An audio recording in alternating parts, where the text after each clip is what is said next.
So, we're going to begin. Good evening, everyone. I'm Judy de Winter. I'm an elected patient governor and the lead governor. We've got a number of different stakeholders here in the room this evening. Hopefully you can all hear me. If you find that you can't hear me in the back, if you could just raise your hand, that would be really helpful. Otherwise, you're right at the back, you don't count. Come and sit down. Here with us this evening we've got the Council of Governors. You can't miss us, we're wearing these lovely blue sashes. We've got members of our Trust executive team, non-exec directors, our members and members of the public, and a number of other stakeholders. The Royal Free Charity are here being represented as well. And I'd like to warmly welcome you all here this evening to our annual members meeting. I hope you've had the chance to visit some of the display stands around the room, but we're now going to move on to the formal part of the meeting. Before I begin, there's a few areas of housekeeping that I need to mention. Mobile phones, if you could either switch them off or turn them on to silent mode, that would be very much appreciated. The ladies and gents toilets are just here to my right. If you, very unlikely situation, if you were to hear a constant alarm ringing in the atrium, then the designated fire officer will evacuate everyone from here. We need to turn right and head towards the Rowland Hill entrance, or exit in this case. Many of you will have seen the agenda. We are going to have a dedicated question and answer session at the end, so I would ask you to save your questions until the very end, please. We're not going to take questions after each presentation. I would also ask if you've got any questions around your own personal treatment or care that you want to discuss, if I could sort of direct you to Steve Evans, if you could just raise your hand and wave. It's in the corner over there. He'll be happy to talk to you afterwards. Also, if there are any journalists in the room, Ian Lloyd from Trust Comms is at the back there waving. He'll be here after the session to talk to you. This meeting is going to be minuted, and I'd like to note the minutes of the last AGM, which are actually on the Trust's website. So this evening you're going to hear about the Trust's achievements over the last year, some of the developments, and about the Trust's plans for the future. And my role tonight is to present for a few minutes on behalf of the Council of Governors on our activities over the past year. Many of you will know that one of our key roles as governors is to represent the interests of and views of members and the public. And we, therefore, are the mechanism by which the Trust is accountable to you. The last 12 months for the Council of Governors has been busy. As well as carrying out our statutory duties, we've had a number of other areas that we've been focusing on, including some structural changes to how we actually operate so that we can carry out our role more effectively. Organising ourselves in the best way to represent our members has been a key focus over the past year. The group model is new territory, so spending time ensuring that we're set up optimally to represent you is really important to us. So I'd like to tell you briefly about how we've done that. You're going to hear over the coming months about local members' councils, which is a significant and very recent change and development for the Council of Governors. A task and finish group was set up by the Council to consider proposals that would ensure better ways for us to be able to reach out to membership at our 3 hospital sites.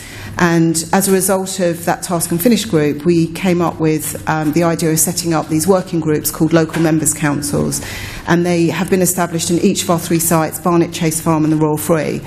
And the remit of these working groups is to promote engagement with local community and to represent the interests of members and the public at a much more local level.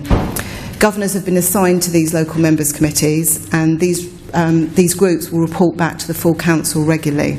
The Barnet Local Members Committee has already met, and the other 2 committees are due to meet very shortly.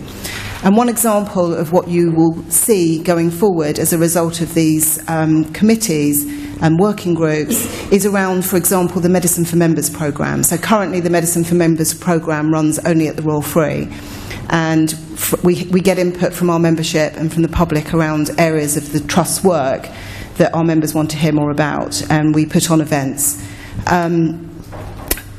as a result of one of the areas of focus for the local members committees would be to look at each hospital site, their specialties, and to come up with events that we think the local communities want to hear more about.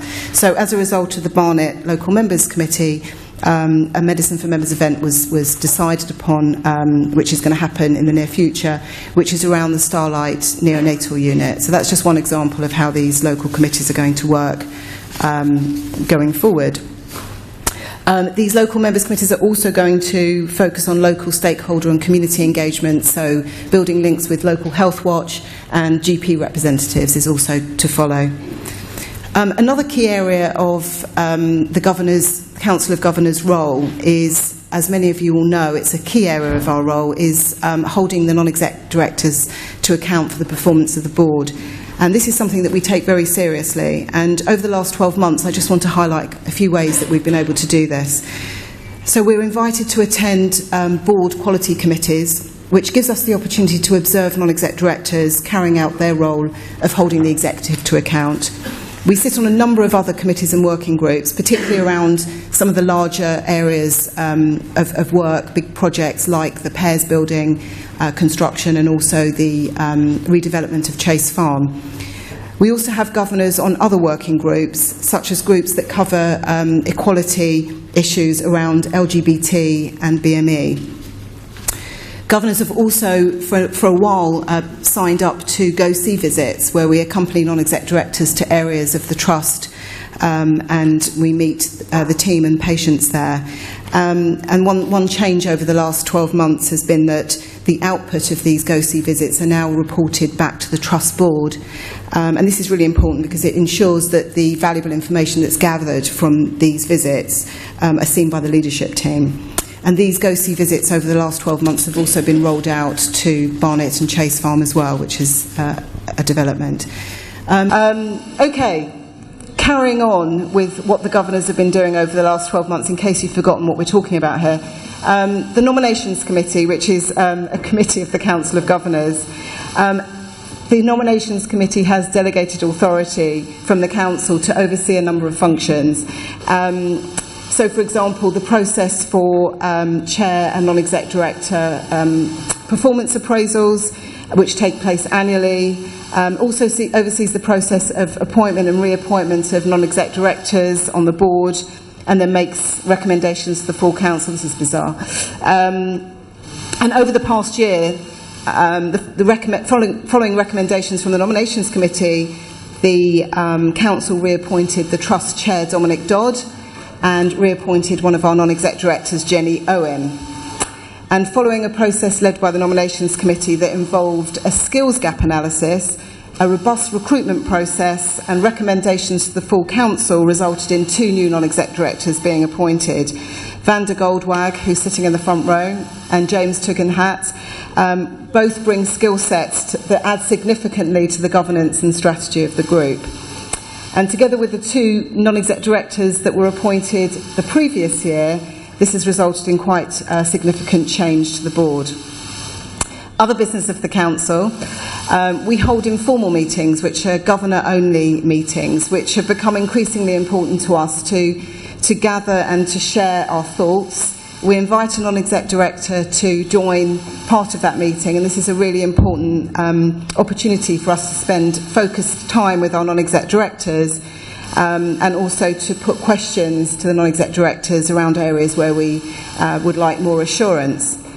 We've worked with the communications team on the Free Press magazine so that members can now see information, more information about trust news and updates. And the publication also now includes an area which is specifically focused on the work of the Council of Governors. There's been a joint meeting of the Trust Board and the Council of Governors that took place this year, where governors were consulted on the development of the Trust forward plans. We received the annual accounts and auditors report and appointed the Trust auditors. This is an active process where the Council has the opportunity to scrutinise the accounts and to question the Trust auditors. The Council of Governors has also played its part in making proposals that have resulted in changes to the Trust constitution, and an example of that this past year has been around the process for reappointment of non-exec directors, which, as you've heard, is an important role for the Council. Our Medicine for Members programme has been particularly successful the past 12 months. We've had two that I'd like to highlight in particular.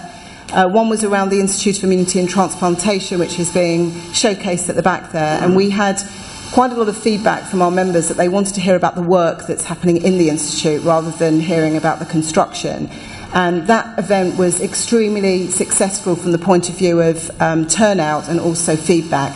I think that the patient involvement in that particular Medicine for Members event taught us a lot as a Council of Governors, that that's really what people need to hear and want to hear about the benefit to patients and the impact to patients. So that was a really key event. And also the other one that was very well received was the one around our partnership with Google DeepMind. If anyone didn't manage to get to those events, they are filmed and they are up on our website now, so you can have a look at them. Moving on, our membership. I'm pleased to report that membership numbers have increased since our last annual members meeting considerably. Our public membership has increased by 10% and our patient membership by 8%, which has resulted in a number of 1,686 new members over the last 12 months. We do recognise going forward that we need to continue to focus on underrepresented groups, such as minority ethnic groups and also the younger age brackets. And that's something that the local members' councils will be focusing on as well. Governor elections. Over the last 12 months, the Trust has held 2 governor elections, one in September 2017 and one in March of this year. Full details about the individuals that were elected and some of the data around that can be found in the Trust report, which is online, as well as there's some hard copies here. But one thing that I would particularly like to highlight is that the average age of the Council of Governors following the 2 elections has fallen from 68 to 54. And the black minority ethnic representation on our Council of Governors has increased from 16% to 30%. And I think that the result of that means that we have a younger and more diverse council, which is really good. I hope you've had the opportunity to meet our new and older governors. If not, we will be around after the event if you want to talk to us. Another thing to mention is since the 2 elections, we held a very thorough and bespoke induction process for the new and old governors, both on the work of the Trust and the work of the Council. I would like to mention that Will Huxter, who was the appointed governor for NHS England, stepped down, and also Councillor Donald McGowan also stepped down in this period, as he was the appointed councillor for Enfield Council. David Daniel stood down as a public governor, and I'd like to thank each of them for their contribution to the Council of Governors.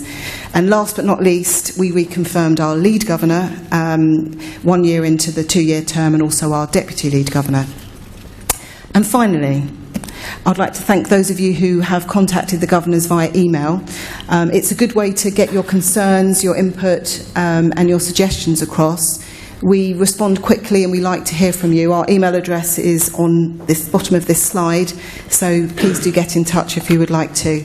And I'm now going to thank you for listening, hand over to our chair, Dominic Dodd, and hope you enjoy the rest of the evening.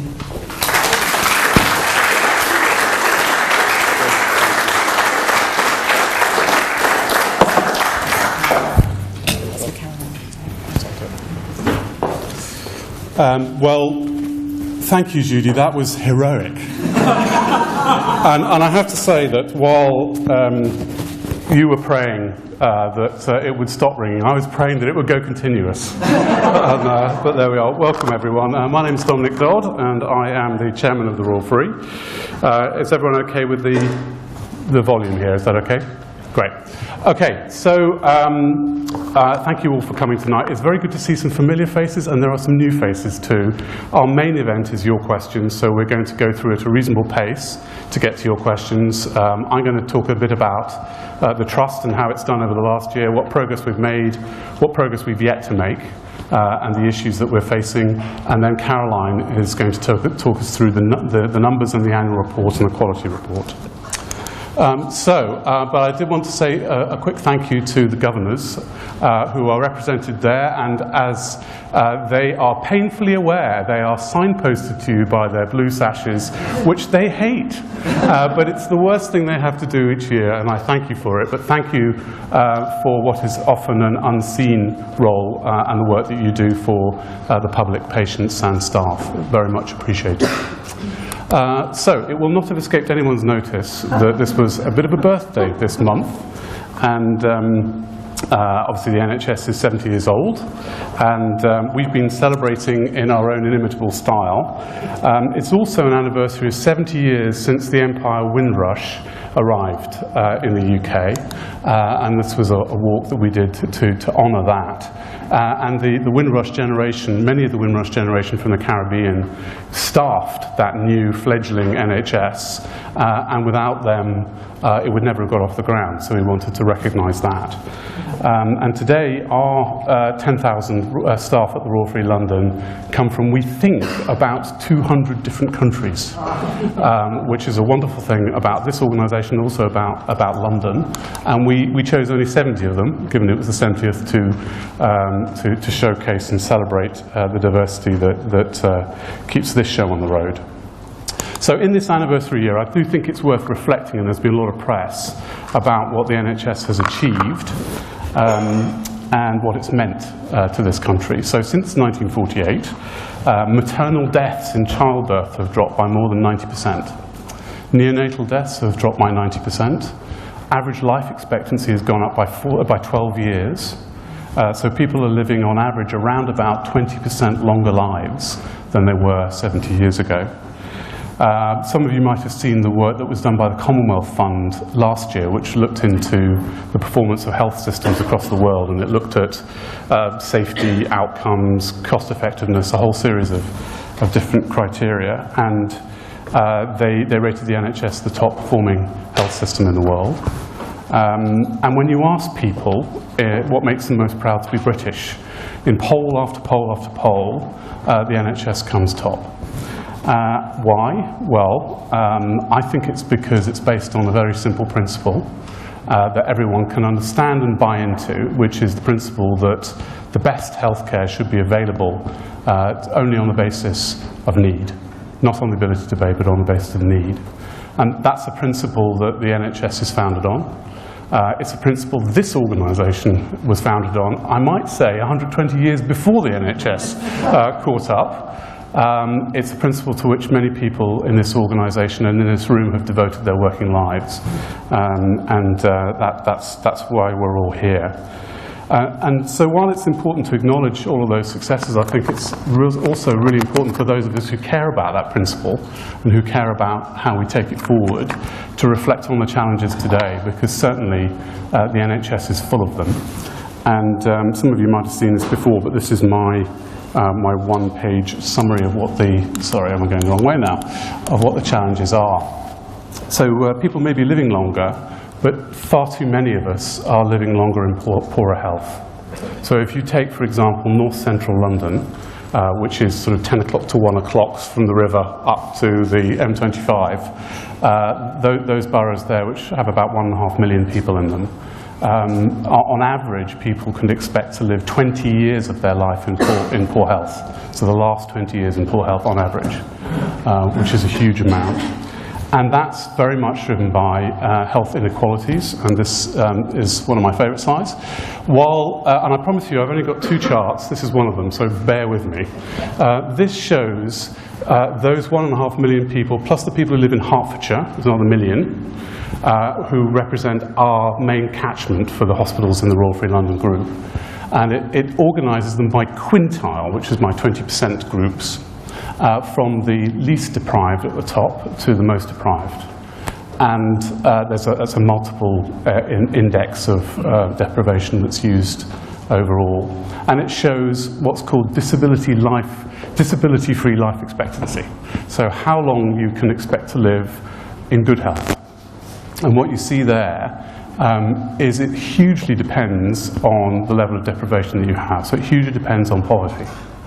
And if you take that gap, it means that if you are in the bottom block there of the 500,000 people who are the most deprived in that catchment, you will on average live 11 years less in terms of disability life expectancy versus the top block, which is the top 500,000 people. So it's not small numbers, these are very large numbers.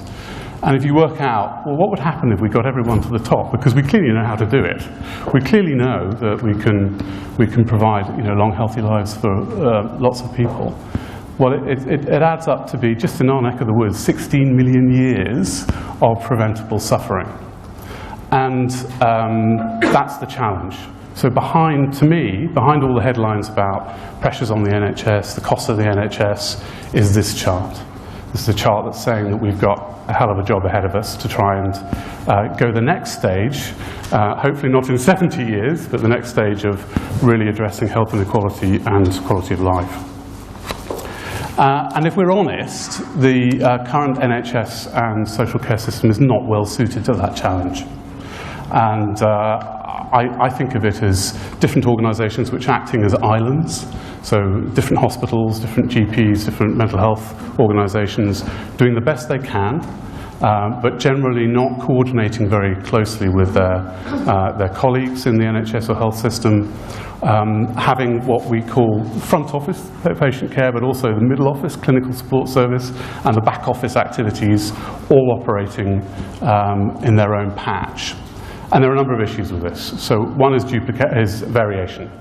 So we know, and those working in the system know, that the care we receive as patients does depend on which site, which hospital, which day of the week, which clinical group, and it shouldn't. We have not grasped the issue of how to get best practices well shared in the NHS. Second one would be fragmentation. And if I have a series of issues, I don't particularly want them compartmentalized between, is it a mental health issue, is it a physical health issue, is it a social care issue? I just have issues, I just have needs. And the organisational boundaries we throw at people are not that relevant to my needs.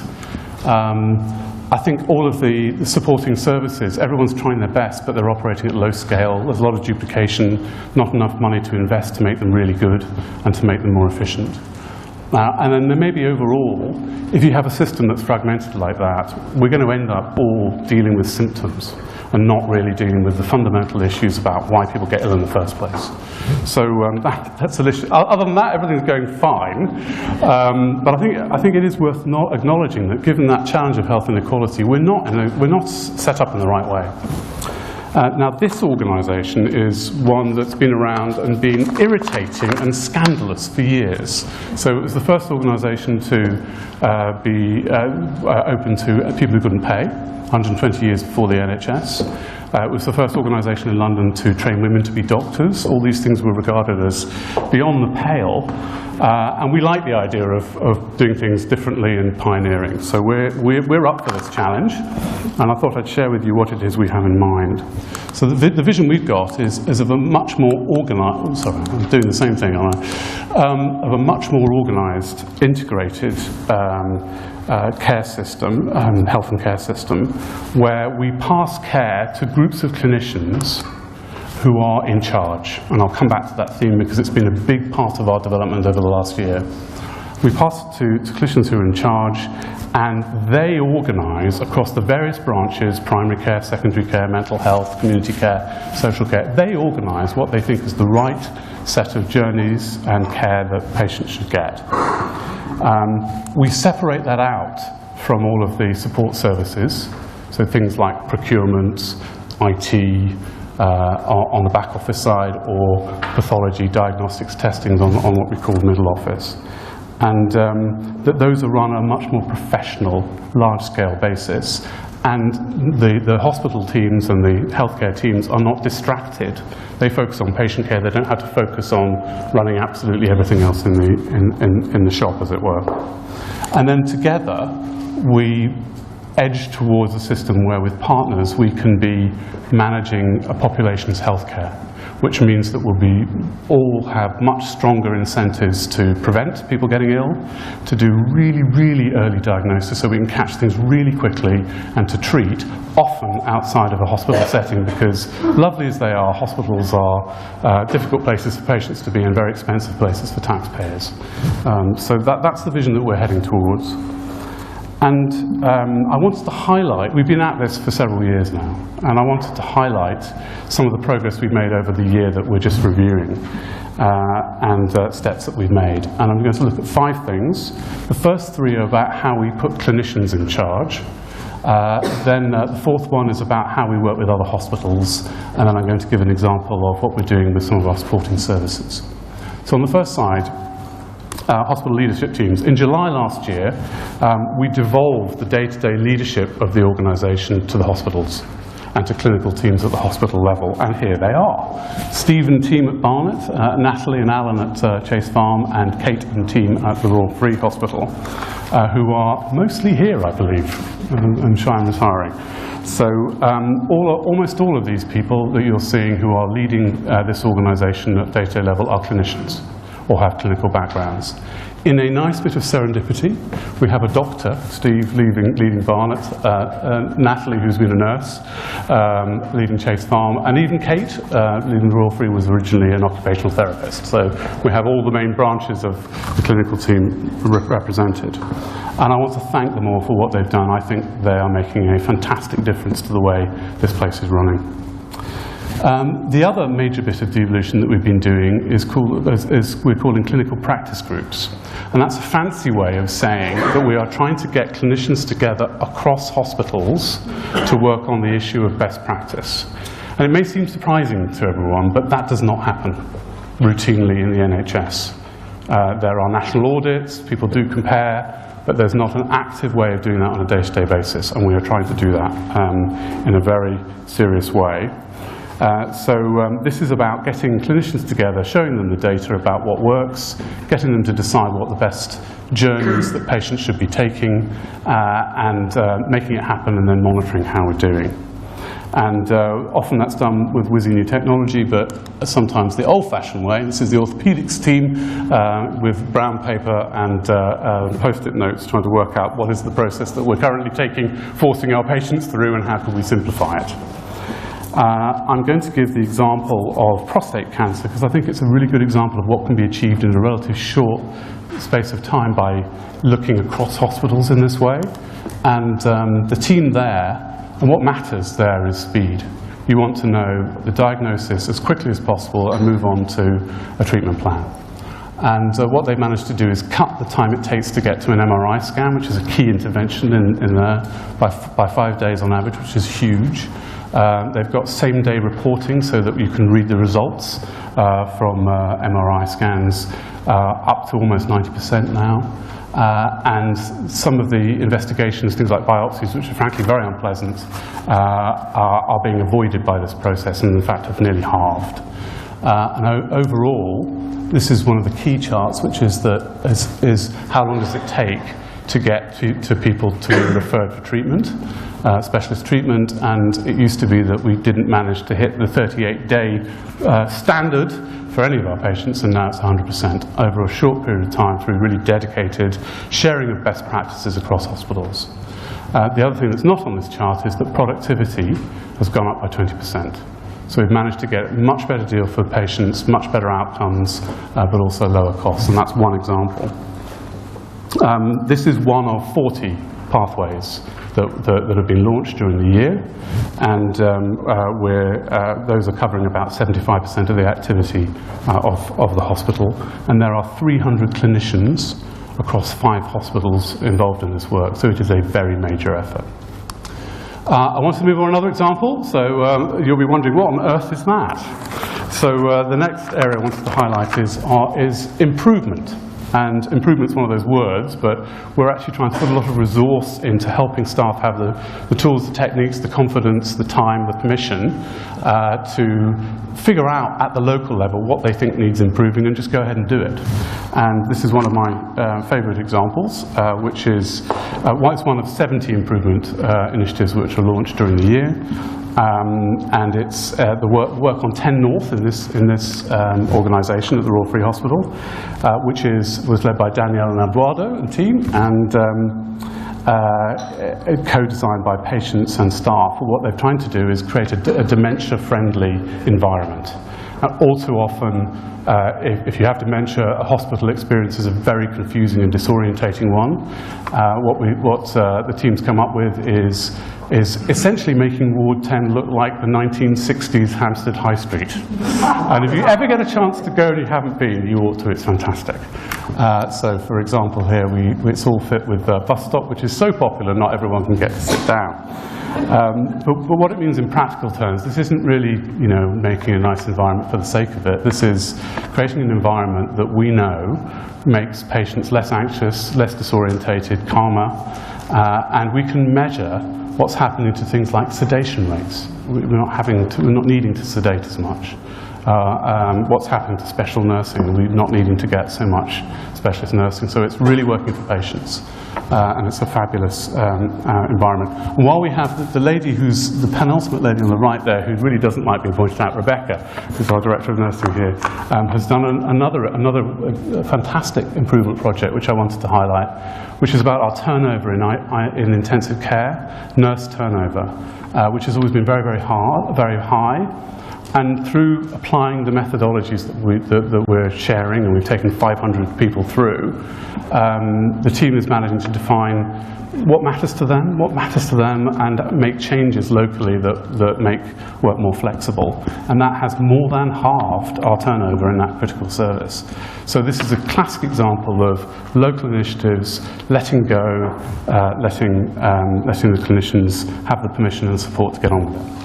So those three developments, local hospital teams, clinical practice groups with hospitals, and the quality improvement, might seem not that dramatic, but I'm convinced it will be a revolution in how this place is run, and I think it will be a revolution in outcomes for patients and experience for patients, and also cost.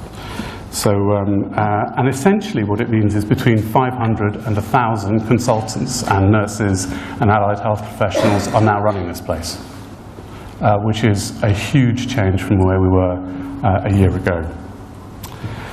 Then my last couple of points. A big event last year was North Middlesex Hospital joining as a first clinical partner. North Middlesex is in the middle of our patch. It's a very busy urgent care hospital.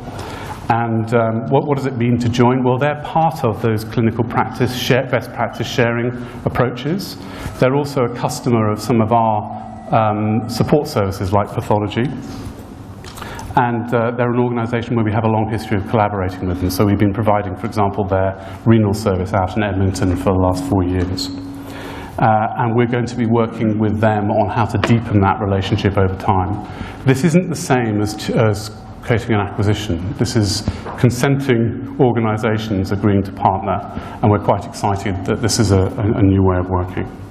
And then the final point I wanted to highlight was an example of professionalising our support services. That shiny new building on the Euston Road is Europe's most advanced pathology laboratory, I am reliably told. And the nice thing about it is that we own a chunk of it, not of the building, but of the business that runs in it, alongside UCLH, our sister hospital at the other side of Camden, and also with Sonic, who are an Australian pathologist specialising in that. And what that's meant is, and during the year, the pathology services at Barnet Hospital and at Chase Farm Hospital became part of this venture, and we also took on North Middlesex for a full year as a customer. And what that means is we could never have afforded to put the investment in if we were doing it on our own, but if we all club together, we can afford the investment, and we can come up with fantastic state-of-the-art facilities, and also, importantly, have lower costs. And the biggest sign of success for me is that if you ask many people here as to how do you feel about pathology, they say, has something changed?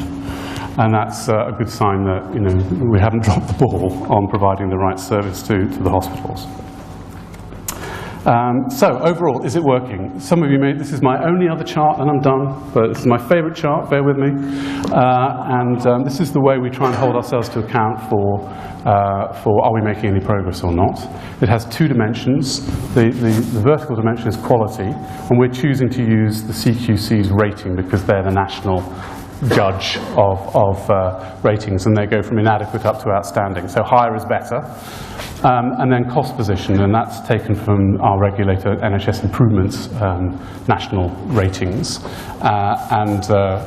Moving to the right is better, it's lower cost.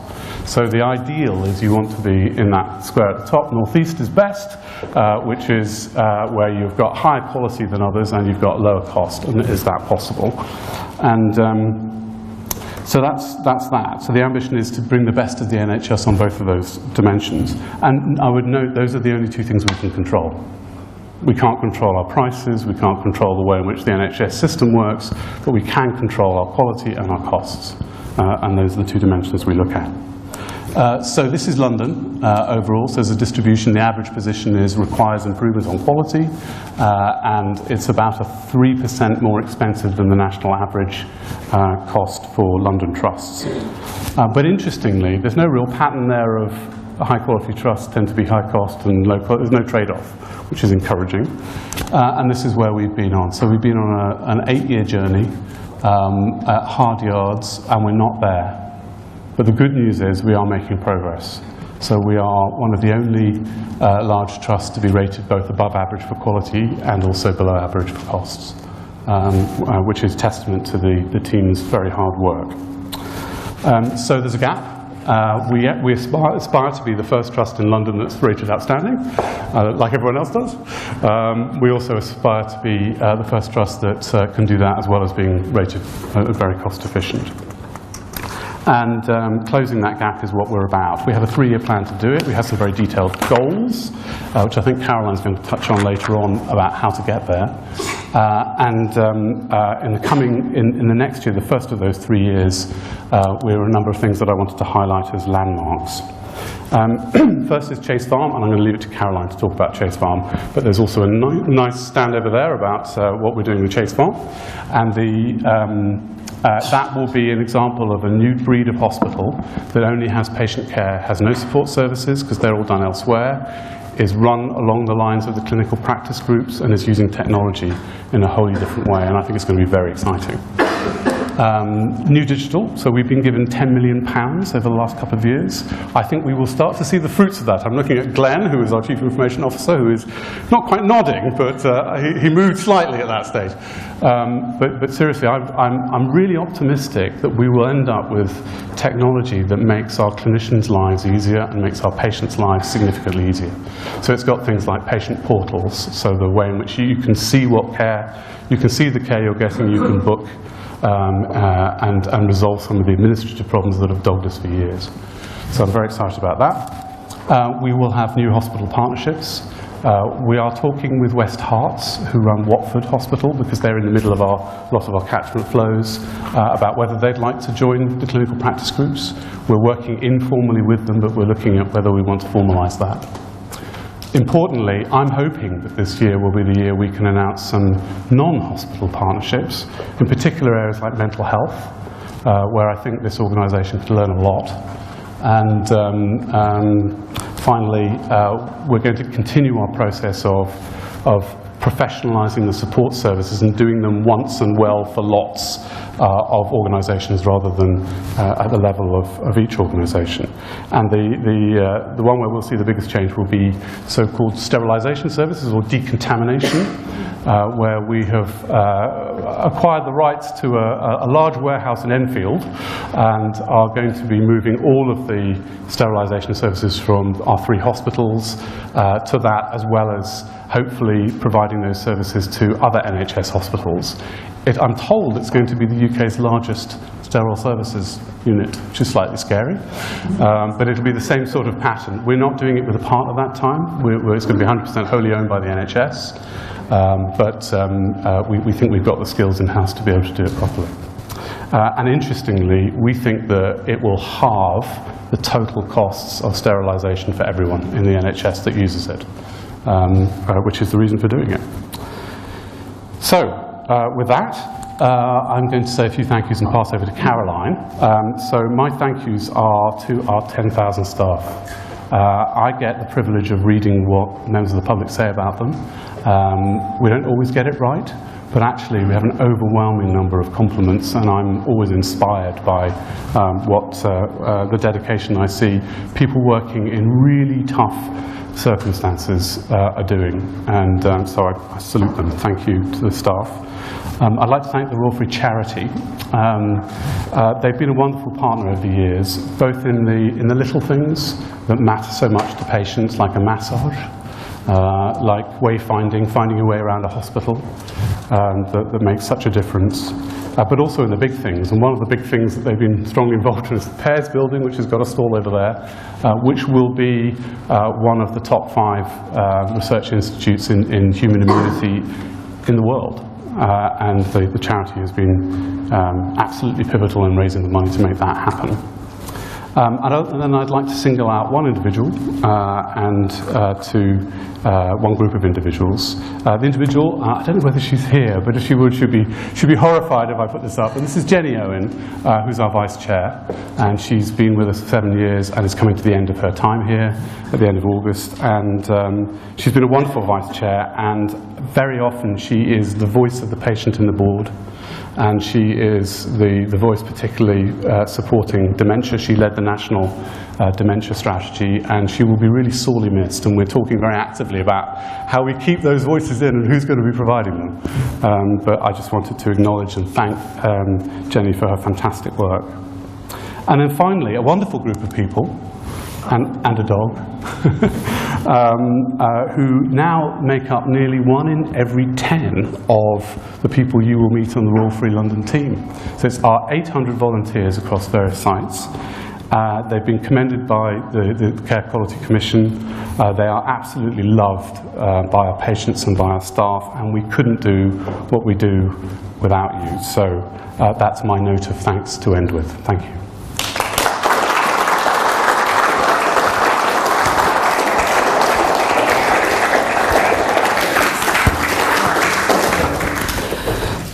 Well, that's quite a tough act to follow, isn't it? Thank you, Dominic. So those of you that aren't interested in the accounts are leaving. My name is Caroline Clark. I'm the Chief Finance Officer. I've been carrying that around with me all day. It's quite heavy. Has anyone else seen it? There's a lot in there. So I'm going to very, very quickly take you through a few of the highlights. If anyone wants a teach-in, for a small price, I'll do that at the back of the room after the members' meeting. There's a lot to go through. So I want to do 3 things, really. One is just talk through some of the top-line numbers, because it has been a really tough year. The NHS is living through some very, very challenging times, and we are no different to many other NHS organisations. But in doing that, I want to pay tribute to our staff, who I think pulled off some minor miracles last year. I then want to talk a little bit about some of the fantastic stuff we've done, particularly around Chase Farm, but also some of the infrastructure projects, because they're really important, and you can see that happening. Finally, to talk a little bit about actually the numbers of patients that we're seeing, and the types of patients, and some of the quality improvements that we've made. So very, very quickly, right? If you work in the organisation, you'll look at these numbers and they'll just seem really mysterious. You'll think, what's all that about? Because actually, if you work in the organisation, we'd have told you last year that we hit our NHS targets. We have something called a control total. We hit that last year, and we had a deficit of 27 million trading. You'll have also heard me say that actually, when you strip away all the smoke and mirrors and you take away what we call the impairments on our buildings, actually we made a tiny, tiny profit. But what's in these accounts are the statutory accounts, and this is kind of what the government wants us to report on. So just some of the headlines in here. So you can see that we had a deficit last year, a deficit of 53 million, a little bit less than the year before. Actually, if you strip out the impairments that we do to our buildings, which we're required to do, actually the underlying position is actually about 30 million better. So actually, that's better, isn't it? I think I've just stopped clutching the microphone. That might do it. Okay. So the underlying position for last year actually is about 30 million better. So our staff, during the time that we reorganised these hospitals and did all the stuff Dominic talked about around the group, actually did a blindingly good job at controlling costs and genuinely sort of reducing costs. And effectively, as a taxpayer, I think that's good. And much of it we're starting to see now through things like the clinical practice groups that Dominic talked about. So I want to come back to that. So just what does this slide tell us? So things that are interesting. You can see that we spend more than £1 billion a year. Now, the NHS overall budget is about 130 billion, so just to give you a bit of context on that. Most of our money comes from clinical commissioning groups, so in that income line of 892 million, about 520 million comes from CCGs, about 330 comes from NHS England for our specialist services, so that kind of gives you an idea of size and scope. Operating expenses, as you can see, we spend nearly £1.1 billion as an organisation, which is more than we're given in terms of in income. And most of that is pay. About 530 million a year is on pay on our staff, on our 10,000 staff. About 210 million is on drugs, so we are an unusually high drug-using set of hospitals, largely because the patients we see require long-term drug treatments, and that marks us out. Actually, it makes us a little bit different, a little bit special. So that's some interesting things in the slides. This is what we have to report to Parliament. All organisations have to do this. You can see on this slide as well, one of the other things that people always say is, oh, Caroline, what's that other gains, 47 million? Well, I'm going to talk to you in a minute about Chase Farm. So in order to fund the Chase Farm Hospital, we had to sell some land. We couldn't have done it if we hadn't sold the land. And that is actually the money coming in for one of the parcels of land that we sold. So that's actually good news. So if you'd like to talk about this in more detail, see me later. I'm going to talk to you a bit now about our capital programme. So in order to keep hospitals on the road, we need to spend every year on infrastructure. And last year we spent 112 million. Most of that was for Chase Farm. The overall cost of Chase Farm will come in at something over 200 million. It's coming in pretty much on budget and more or less on time, so we're really excited about that. But we did some other things as well. So we also completed the accident and emergency development on this site, and that in total was more than 25 million. Last year we spent just under 10 million. So that's a really exciting end of the development there. So the staff have been effectively living in a building site for the last 3 years, haven't they, Kate? So brilliant, that's come to an end. We also are spending quite a lot of money, as Dominic's already said, on getting our digital services up and running, and that's very exciting. So, just to remind you about Chase Farm, that's what it looked like 2 years ago, that's what it looked like last year, and look behind all those lovely people, which include Dominic and David, and look, that's what it looks like now. It's amazing. And for those of you that are interested, actually, I do suggest you go and have a look. It's going to be the only acute hospital that opens this year. So there would have been others, but sadly the Carillion collapse has stopped that happening. This will be the only new acute hospital opening this year, and certainly the biggest of any in the country. So we're really proud of that. When the grass grows back, it'll look like that. At the moment, there's a bit of grass, but it's looking a bit ungrassy. So that's Chase Farm. Here's a picture of Kate and her team opening the third phase of the A&E redevelopment, the adult assessment unit downstairs. I think, again, we're really proud of that. It's been a long time. And building infrastructure while patients are still coming into the hospital is something, particularly in inner cities, we have to do, and it's really, really hard. So I think big tribute to our staff for doing that. Thank you. So here's the digital investment. So we were talking about what picture to put up for this, because we have been given a lot of government money. Actually, most of it's about people. So everything we do technology-wise has to be about how people are going to use it. So we've appointed some chief medical information officers. We're going to appoint some more clinicians whose job it will be to make sure that we and our patients and carers can actually use these new digital technologies. And as speaking as someone who's about to hit 50, I'm kind of quite pleased about the age demographic there. We've got quite a good mix, haven't we? And I recognise that people like me need to give way to people who actually know what they're doing. But really, really exciting. And Glenn is still looking quite relaxed, I see. So that's good. Right, Dominic mentioned some goals, right? So I'm not going to take you through this slide, but we put it up quite a lot to try and give people the impression that we know what we're doing. Because actually I think we do. We've organised ourselves really well.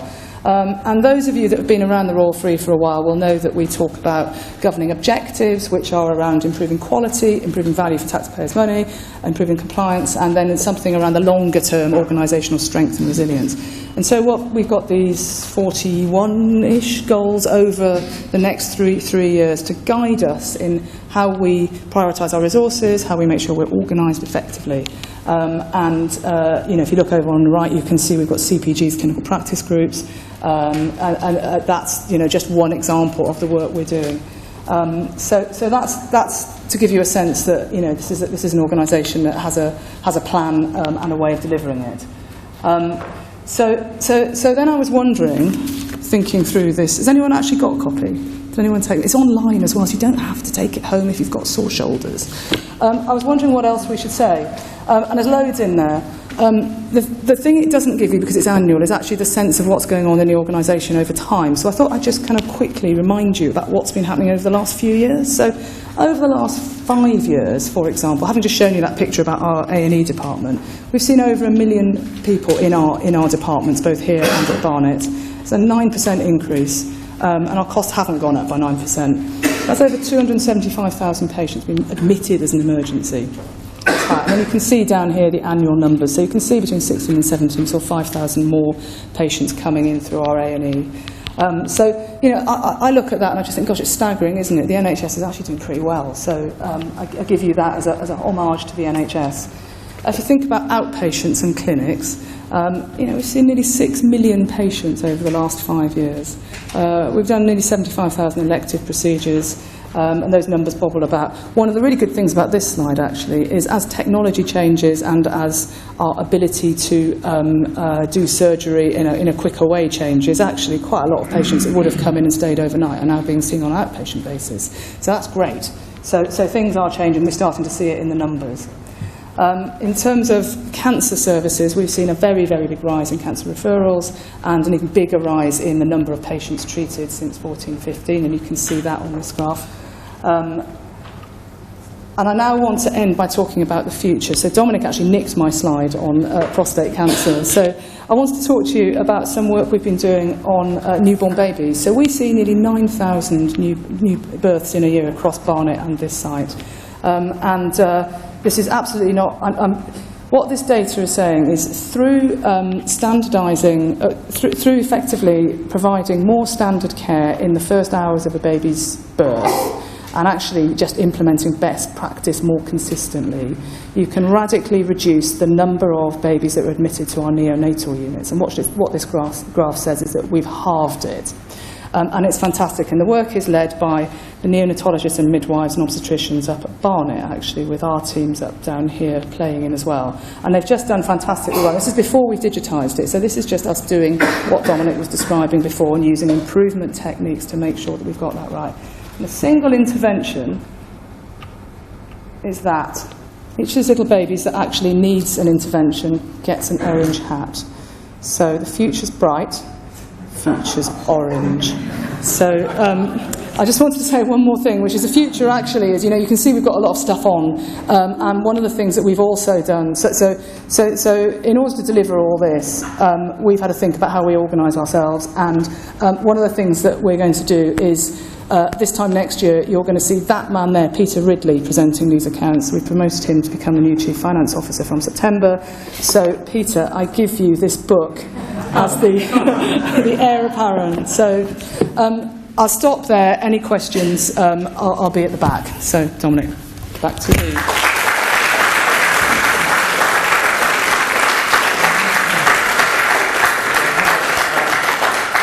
Thank you very much, Caroline. So now we've done all the presenting. Thank you for listening. But we will get into the probably most interesting for you, which is questions and answers. So can I just reiterate Judy's point there? Is if you've got specific issues about your own care or the care of one of your loved ones, the best way to deal with that is with Stephen Evans, who's over there, who is our patient champion, who will give the best support on that. So I might redirect things that way if they're about how many people have been at one of these shows before? Brilliant. Veterans. For those of you who haven't, the way we do it is we tend to try and get through as many questions as possible.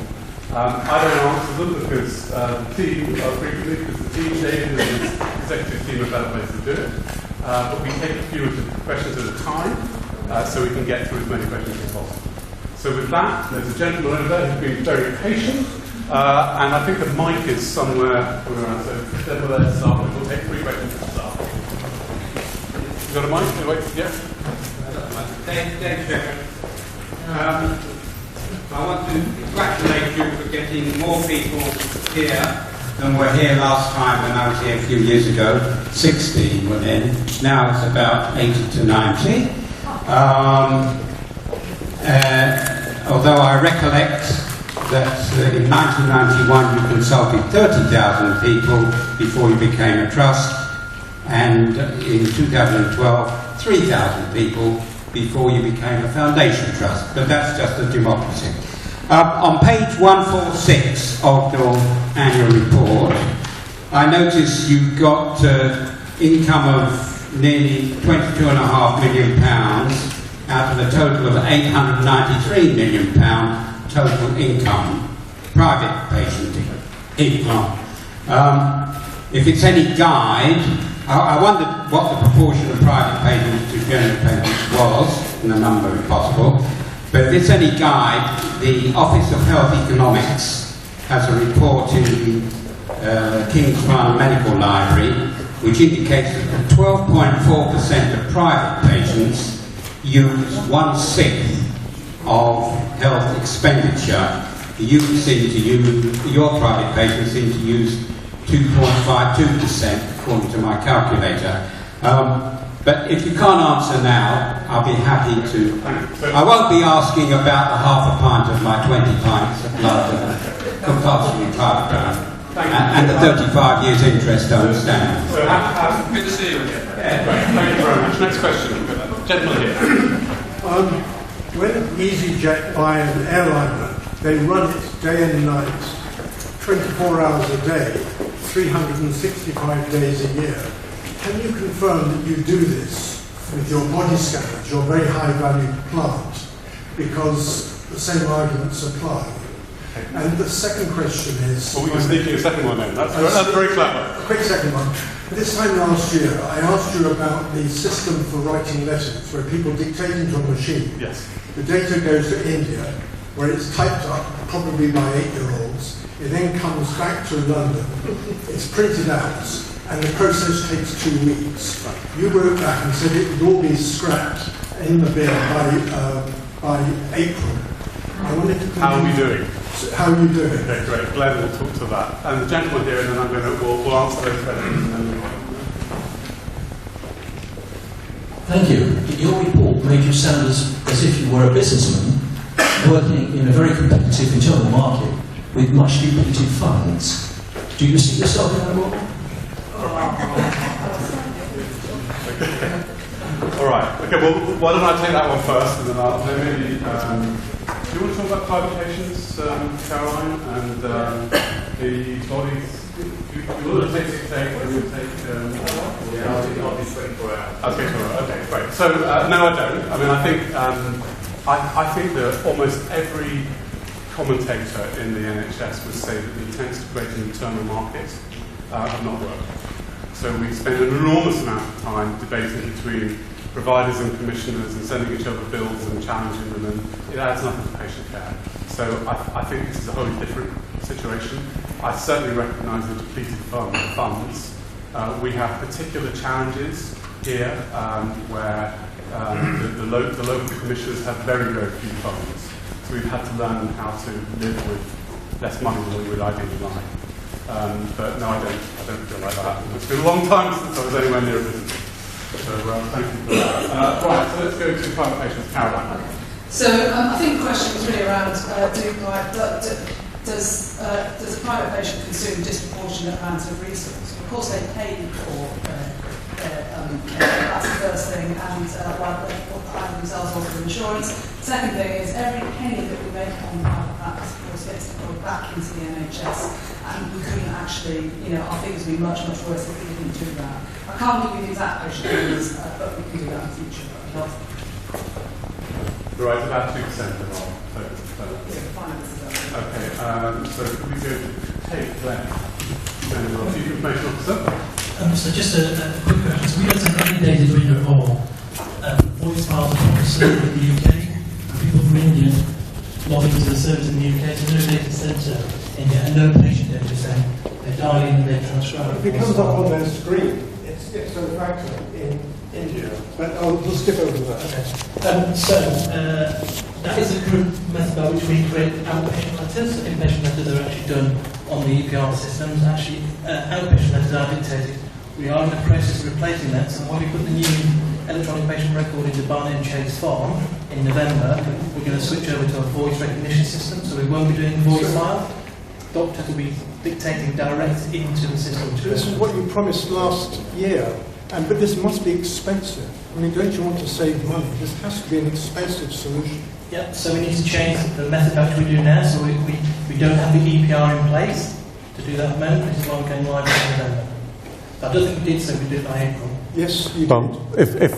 if we did, it's November, and apologies. Email from you. Okay, so let's move on to your other question, which is about the scanners, David. Well, in a way, the question was about, are we making sure that we're making best use of the assets that we have across the organisation? What sort of industries would be making sure expensive things like MRI scanners or operating theatres being used 24 hours a day? Now, the NHS, of course, is very, very different, because actually asking somebody to come in for the middle of the night for a routine MRI scan is not actually what patients want. That's not the way to Yes, do it is. If you're if you let me finish answering those, I'll let you come back to me. So the majority of patients wouldn't want that. The majority of patients wouldn't want that to happen. We run most of our kit on a 7-day-a-week basis. We do use it more intensively during the working week rather than the weekends, but also in Chase Farm, which we're opening this year, we will be moving, I think, on all facilities to 3-session days. So we will be starting operating our patients at, I think, 8 in the morning and running right through to 8 in the evening. So we're starting to stretch the working day, both within the day and over the course of the week. So that's where the movement is. So you don't then? We don't run operating, we don't run MRI scanners and CAT scanners that are like 24 hours a day. No, we don't. They're there to support inpatient care, but we don't use the elective outpatient care on a 24-hour basis. We're doing more, as I say, we're doing 8 till 8 now, so we're pushing it more, but I think we're a long way from starting at 24 hours a day, and I don't think there's a demand to do it 24 hours a day. But yes, there is a demand. I've been made to wait 5.5 months. So in terms of, can I catch up with you at the end in terms of your individual issue? So if there's an individual issue, I'm very, very happy to pick up on it. On a generalised basis, what you're saying isn't accurate, certainly not on a London basis. So on a London basis, I don't think there is demand for 24-hour MRI scanning. I'm looking at my doctors and nursing colleagues in the audience. Chris, medical director, what would be your clinical view? So thank you. I think that there is a desire for people to have scans over a long period of time, and what we're proposing at Chase Farm, which is to extend the working days to 12 days, not the kind of organised 5, is desirable. I really don't think, over kind of 30 years' experience, people are wanting to come and have scans at 2 o'clock in the morning. The second thing about that, which I think is important, is you saw from Caroline's figures, over half our costs are staff costs. And we've got a real problem in terms of staffing. Yes, but you book out your time. It's exactly the same as Stelios and he couldn't run his organisation. Could you let him finish? Let me finish. We wouldn't be able to either afford or persuade staff to come in at 2 o'clock in the morning to do non-emergency work. We have a lot of staff who do emergency work 24 hours, 7 days a week, but there isn't either the staff available or the resource available to do that on a 24-hour basis for elective or planned work. It's different for emergency work where we provide a 24-hour service. Okay, I'm going to move on to the next 3 questions. Who do I have? The gentleman here, the lady here, and the gentleman there. We'll start with the gentleman there.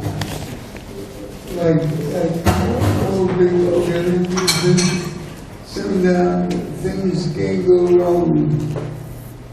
I think all three here, I noticed several times that when things go wrong, I report to them, they either ignore them or try to cover them up. Second question, do staff, nursing staff, receive any training in disability awareness? My experience is very good. Okay, thank you. So two questions. What do we do when things go wrong, and are we really learning from that? And then staff training in disability awareness. So two questions there. The lady here, and then the gentleman there. Thank you. It's probably just peanuts what I'm talking about, but lots of peanuts make up something. I'm speaking about admin, whether there is any sort of control about like sending out letters. I don't mean the way the gentleman said that, but for instance, an appointment of mine had to be cancelled. And I had 3 letters telling me that that appointment had to be cancelled. And thanks to the post office, none of them arrived in time anyway. And thanks to the Royal Free, I turned up not knowing that it was cancelled, and they fitted me in because it was obvious that I didn't know. But it seemed such a shame that I had 3 cancellation letters after the event. Anyway, so I wonder whether there is any way of controlling it. Okay, great. So Thanks. administration, cancellations, avoiding those. Thank you. Okay. And Richard, anyway.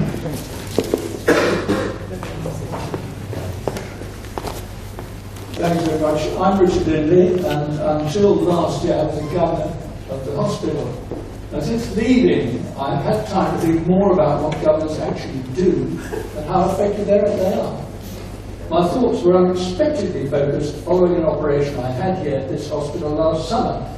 My afternoon care could and should have been much better than it was. I now wonder whether our chairman, Dominic, would consider that governors are kept more regularly informed on patient complaints and how they're dealt with. This would perhaps add a new and important dimension to their role. Thank you very much. Okay, so let's take those. So, David, do you want to kick off on when things go wrong? So I heard the detail behind the gentleman's questions. That is when you write letters and when you raise concerns, how are they dealt with and are they taken seriously? And what confidence do people have that they're ignored? So in terms of the way that we deal with complaints, there are strict rules the way we deal with complaints. There's timescales within which we should reply, and then timescales within which they should be investigated. Some take longer to deal with, others because they are more complicated and more complex. An annual complaints report is considered at the board. It's also looked at the patient's experience subcommittee on the board. So there's a lot of non-executive scrutiny of this, and it's a very major focus actually of the board activity. I'm trying to think, is Debbie in the room? Is Debbie Sanders here? Debbie, what percentage of complaint letters do we, when we send out, the patients write back and say they weren't satisfied with the response? So it's something that we measure regularly, and it has improved over time. So probably about 5 years ago, Stephen, you'll have this, it was about 10% of people used to write back to us and say they weren't happy with the response we'd given, and that's not good enough for us. We want to get it right first time when we're responding to somebody's complaint. So it's now running at about 5 to 6% of people come back to us and say we're not happy with the response you've given us. So it's improving. We would like nobody to write back to us and say we didn't get it right the first time. So we're working towards that. So, and the really important thing as well is our experience is when most people write to complain, what they really want is to make sure that we learn lessons, to make sure that this doesn't happen to another patient in the future. So the lessons learned are really important as well. I send out a monthly chief executive briefing to all staff every month, and within that I give 3 written examples of a complaint that we received that month, what our response was and what we've done about it. So we take it very seriously. As Debbie said, we seem to be getting the response rate about right 95% of the time. That's not good enough. We need to keep pushing it so we get it right all of the time. Okay, I'll just add that the board meeting, which anyone is able to attend, it's a public board meeting every month, we start off with a complaint. So we read out an anonymised complaint, because I want the board to hear the patient's voice, so we don't get lost in the business of the NHS without hearing when we've got it wrong. The problem I found is nobody to talk to. This is the problem. I was inpatient 3 times this year, between January and May. There's simply no one to talk to. Doctors will walk away. While I'm still talking, I asked to see the senior nurse matron for 20 times. I requested to see her in one state. She never turned up. Also, with the PALS, I saw a lady from PALS. She was helpful, but she didn't have time to listen to all my story. This is the problem. There's simply nobody to talk to. Okay. Can I suggest again we pick the detail up here of the individual complaint at the end of the meeting? Yeah. Can I pick up on one thing around that, actually? We have, one of the things that we had a question in advance of the meeting was about the transport system and changes that we've made to the transport system which have provoked a material number of complaints. We've had about 150 complaints about that, so I think it's very important that I address that and explain where we are at with this. So we have just entered into a discussion with our commissioners who gives us about £12 million a year for the transport service as part of the contract we have every year. As part of this year's contracting round, there's been a joint discussion about whether or not we are properly implementing the national eligibility criteria that we should be using to enable people to have the right to access patient transport. It's come to our attention that we haven't been implementing that criteria appropriately. And so what we have gone back and we're reassessing everybody who's traditionally had patient transport to ensure that they are eligible to do so into the future. And that has led to a material reduction in the number of people who are now accessing patient transport. And it has caused a lot of upset amongst staff actually as well as patients. We do have appeal procedures in place, but it is important that we do follow the national criteria. And individual patient complaints are being dealt with on a case-by-case basis, and the appeals are being dealt with on a case-by-case basis. So I think it's very important that I raise that and address that issue now. Okay, great. Can I move on to the second part of this gentleman's question, which was about, and it's partly related to no one to talk to as well, and disability awareness and training and development. I don't know if David, you want to talk to that, or Debbie, about what we provide and what we could be doing more. Debbie? So she's Debbie's our group chief nurse, actually. She should have said that. Well, Chris is our group medical director, otherwise it's very rude of us not to use the Thank you. So we do disability awareness training, but I accept the point that probably we could do more. And I think we do it at various levels throughout the organisation. Specifically, looking at various needs of people with disabilities, learning disabilities, physical disabilities. But I think it's something that we always look to see how we can improve. So thank you for raising that with us. Okay, thank you. Lady here asked about admin and cancellations and the frustration and cost that causes everyone. Okay. What are we doing on that? And I'll hand over to Elaine. Not so much a cancellation, but it's just that by the time it arrives. So it's a bureaucracy. So I myself have had a letter telling me that my outpatient appointment is due the day after it took place. Yes. Yeah. So what we are finding is the bureaucracy associated with delivering healthcare is miles behind the pace at which we're now able to deliver it, and we struggle to catch up. Do you know we still use fax machines? Yes. Yeah, we still use, I think we're the only place left in the world, as far as I can see, that still uses fax machines. So the bureaucracy isn't good enough. When I first said, I'm really delighted that when you did turn up and the staff were able to fit you in and see you in the clinic again, I think that's a real tribute to the flexibility of the staff and the way that they behave. the real answer to this is to get rid of the paper altogether, and to do this all electronically, and to actually allow patients to manage their own appointments via a patient portal. And I'll hand over to Lynn to tell you all about the patient portal and when that's coming. So yeah, it's very true, isn't it? The NHS does use a lot of paper for its bureaucracy. So some of the things we can do to change that in the short term are things like text message reminders and using email rather than letters, so it's much more direct. But going forward, when we open the new hospital and the new electronic patient record, what we're going to go live with is a patient portal, and that's going to allow you to see your information in real time. It could be your appointments, it could be your letters, it could be your results, and ultimately where we'll get to is you will be able to change bookings online instead of having to come through our bureaucracy. And again, ultimately, depending on the condition and the clinician, you should be able to have things like direct contact with a doctor in terms of questions and answers, and even things like Skype consultations. So using technology to stop you having to come into hospital to get things like routine information on your blood results. So the bureaucracy and also the interaction with clinicians will change with the patient portal. Can I just say straight away that you need to also think about people who are nurses and for what is the right word, who don't use portals and computers all the time. Email is fine, but if I have to check on various portals all the time to see whether my appointment was cancelled, then I think I might be in trouble. So could you find some sort of balance, some for the young people who are on the whatever it is, and then some for people like me who don't have a mobile phone and who don't do any of those portals and Facebook. So do you sell the data? Sorry? Do you sell the patient's data? No. Sorry? Okay, but emails would be fine. No, thank you. Good. Okay, so I want to get to Richard's question here. Sorry, Agnes, go ahead. And also it would be not expensive for the hospital because the number of cancellations I just had for that one cancellation, Absolutely. that costs about £2. And every penny matters. Absolutely.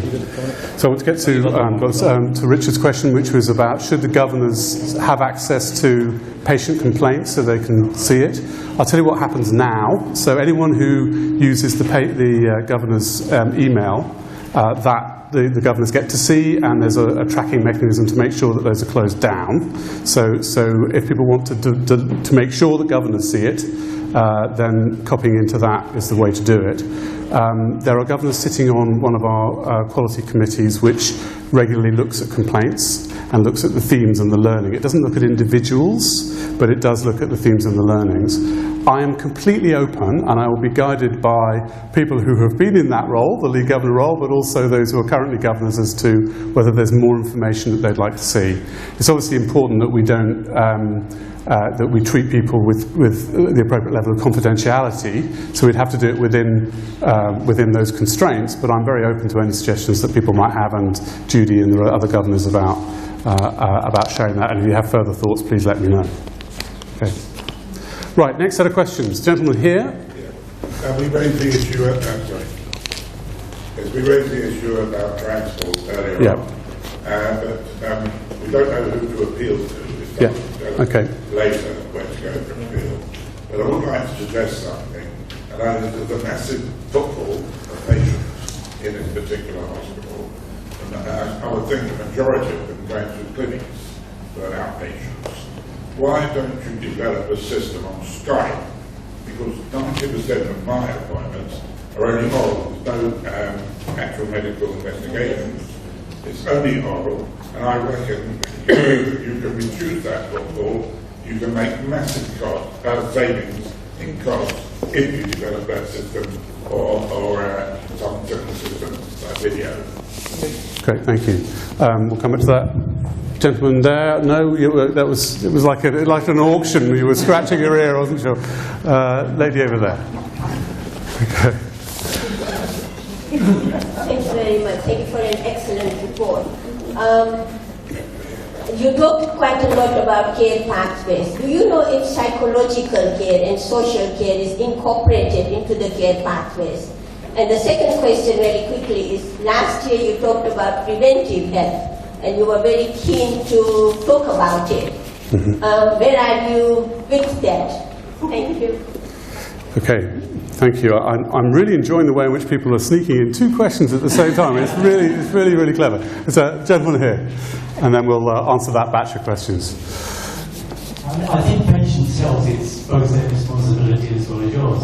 And do you keep statistics in relation to what you regard as preventable illness, i.e. in relation to sort of obesity and smoking? And what you do an estimate of what it might cost you on a cheeky basis? What's your relationship to low class? Okay, so we've got quite a few there. So I think 2 parts for your question there. One was about the appeals process, and I'd suggest actually that's something that we can help you with separately on that, because that's a very specific thing, but we will definitely do that, and Stephen is the right person there. But I did want to ask, and maybe, Chris, you want to talk about this, which is we're forcing a lot of people to come into outpatients. There's a lot of traffic. Do we really need to? Are there not ways of using technology like Skype for those who would want it to cut the traffic, which is causing some of the problems in the first place? So that's exactly what we need to do, and some of the things we're doing already. We need to do it in a way that doesn't exclude people who aren't kind of quite as familiar with modern technology. Although my mum is 86 and has a number of long-term conditions, including diabetes, heart disease, lung disease, and is quite modern about the way she uses technology. She's probably better with an iPad than I am, but we mustn't leave people out by doing that. So we are doing some stuff already. So the clinical pathway work that Dominic talked about early, where we're trying to redesign the way we look after people in a very fundamental way.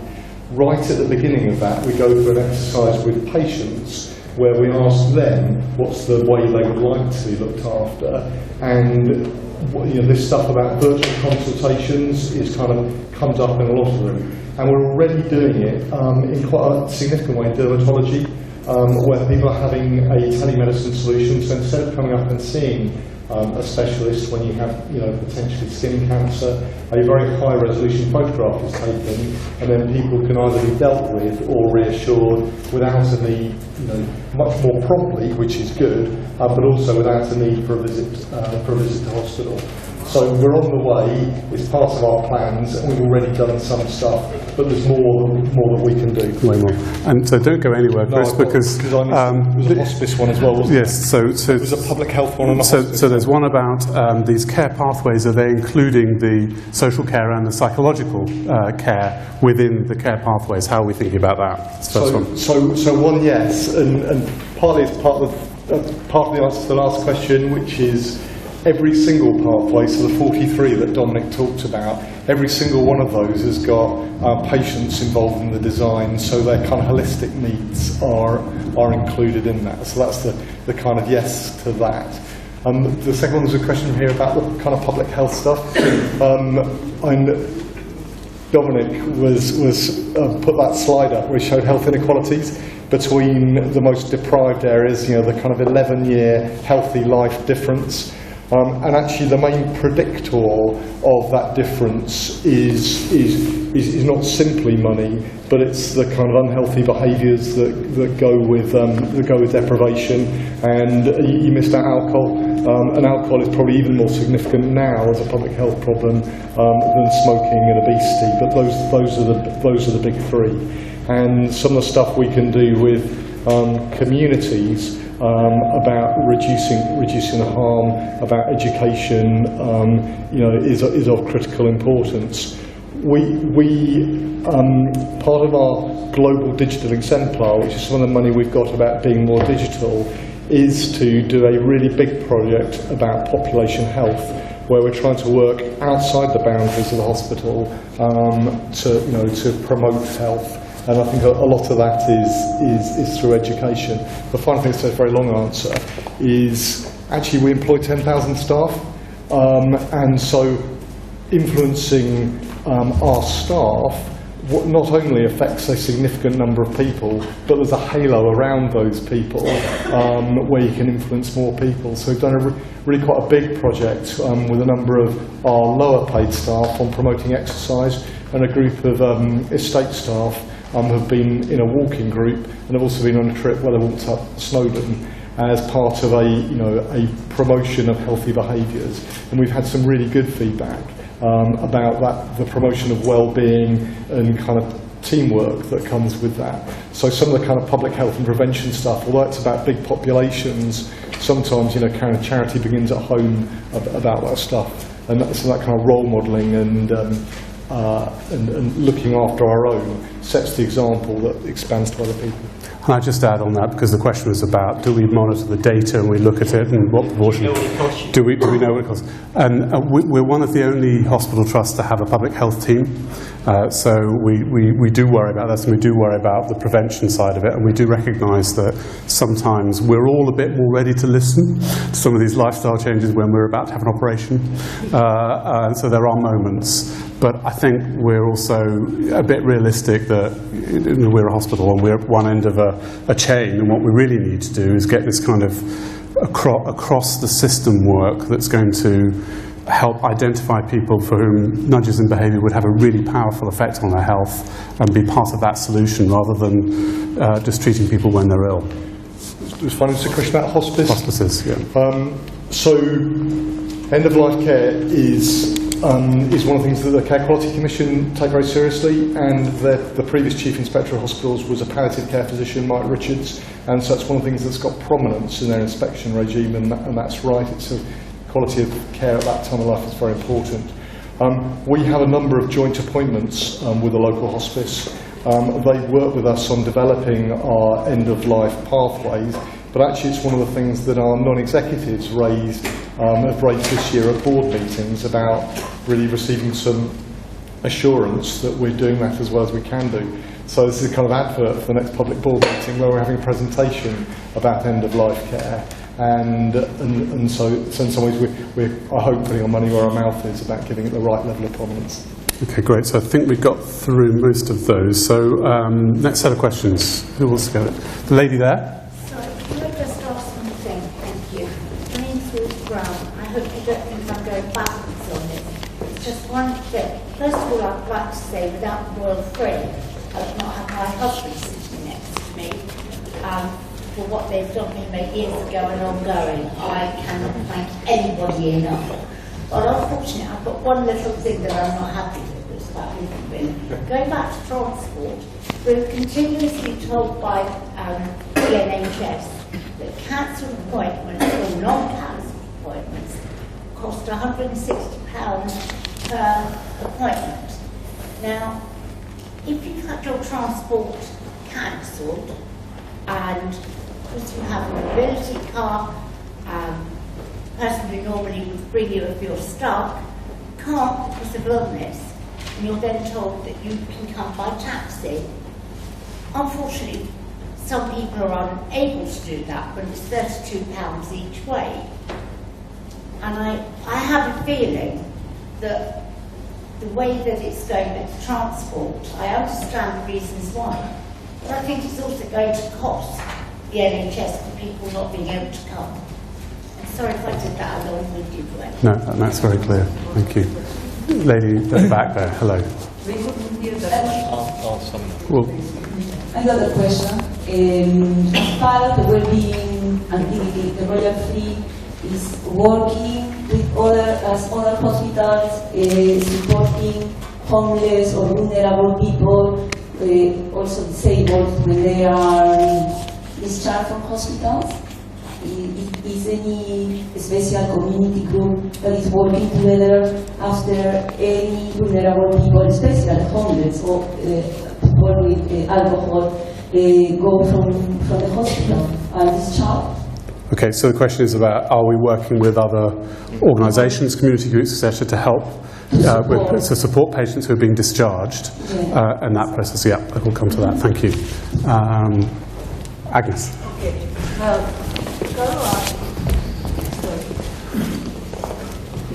It's probably a very stupid question, but I still would like to have a clever answer. Caroline said that you had to sell Roland Free land to finance Chase Farm Hospital. So does Chase Farm Hospital building now belong to Royal Free?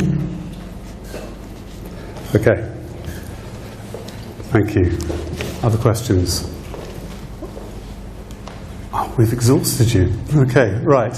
So, so let's get to this. So I think that was more a point than a question, actually, on the transport side. And that was, I think, well made. And the point was, there's no point saving money on one part and then losing it on another. So, thank you for that. And then the question about discharge process. Who'd like to take that? So I'll have a go at that one. Yeah. So it enables me to also read out. We've had 2 questions which people have written in, which I haven't been able to answer. So I'll read out the answer to those questions. So it is almost not possible to get people out of hospital without working with a whole network of people who work in the health and social care arena. And that could be people who are directly employed by the local authorities, third-party, third-sector organisations who may be jointly funded by health and social services and local authorities. There's a huge range of people that we work with. Homeless people need particular levels of support, and actually are a particularly challenging group of people, particularly in central London, in terms of enabling people to be discharged and supported at home. But we couldn't do it without a huge network of people. Which gives me a very loose segue into a question we were asked in advance, which said, how would the Trust like to work with multi-faith forums, and is there anything specific that the Royal Free would like the multi-faith forums to help with? So I had a chat with Claire Carson, who's the new head of chaplaincy. Have people met Claire, our new head of spiritual care? If you haven't, make a point of seeking her out. She's absolutely fantastic, the new hospital chaplain. She's brilliant. So she's written and said, the chaplaincy spiritual care team is here for everyone of any faith, belief or philosophy of life. We are a multi-faith team who offer spiritual, religious and pastoral care to patients, staff, visitors and volunteers, and it is really appreciated by the staff. Don't underestimate the support that they give to people across the organisation. People don't have to think of themselves as religious to use our services. We have links with local interfaith fora in Camden. We've recently been engaged in conversation with Sikh chaplaincy, Jewish visiting, Russian Orthodox Church in London and the Humanists UK. We also have a newly appointed female Muslim chaplain who starts work with us in September. Wow. So that's just my loose segue between those 2 things. Yeah, a female Muslim chaplain starting in September. It's absolutely fantastic. Okay. I'm sure if there was a Jedi out there, if you judge our pals, people at the end of the meeting, they'll be able to direct you appropriately. Okay, great. So the other question that was asked was about the Royal Free ownership of Chase Farm. Do you want to take that, Caroline? Yeah. Okay. So we also fund Chase Farm. I was on a very, very big piece of land. So all we've done is sell some of those bits of land to fund it. So yes, we sold some land, but it wasn't land down here; it was land up there. And yes, we own it. So all good. Okay, good. Good note to end on, except we have a final question that's sent in. We have one more question that's written. When people arrived, did they see our volunteer, Mary, with her dog, Mystery? Did people get to see the dog as we came in? Mistral. So, Mistral, that's yeah. So, one question I had in, we had a written question in from the public, which said, does the Royal Free have policies, procedures for working dogs? E.g., is there a set place where they're taken for toileting purposes? Now, finding a segue into answering that question is absolutely impossible. But I've checked with Mary, and actually Sharon's told me that the dogs have never had an accident. Not once in all the time they've worked here. So on that happy note, Sharon. Okay, all right. Thank you all very much for coming. So we have formally adopted the accounts. We've finished our formal business. I hope we answered as many questions as we can. If you have individual concerns or follow-up, Stephen is here, and we will do our very best to help. But I give you 20 minutes of your life back.